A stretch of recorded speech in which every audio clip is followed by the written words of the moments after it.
महाराष्ट्रीयन घरात कुरडई कोणी खात नाही असं कधी होणारच नाही. सणासुदीला तर कुरडईशिवाय ताट अपूर्णच राहतं. आता याची रेसिपी फक्त 1 मिनिटामध्ये तुम्ही पाहू शकता. सगळ्यात आधी गहू भिजवायचे 3 ते 4 दिवस आणि दररोज त्यातलं पाणी बदलत राहायचं, म्हणजे त्याचा वास येणार नाही.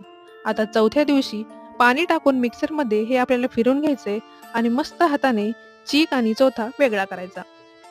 आता रात्रभर ह्या चिकाला असंच ठेवून दुसऱ्या दिवशी जेव्हा शुभ्र चीक भेटेल तेव्हा जेवढं चीक त्याच्या अर्ध पाणी गरम करायला ठेवायचं आणि हळूहळू पाण्यामध्ये चीक सोडून मस्तपैकी हटवून घ्यायचं. चीक थोडं काळं पडलं की समजायचं की ते शिजलं आहे. आणि आता गरमागरमच कुरड्या बनवायला आपण सुरुवात करणार आहोत. 2 दिवस उन्हात खणक वाळल्या की तयार होतील तुमच्या दुपटीने फुलणाऱ्या कुरड्या तयार, ज्या लागतील अगदी सुरेख.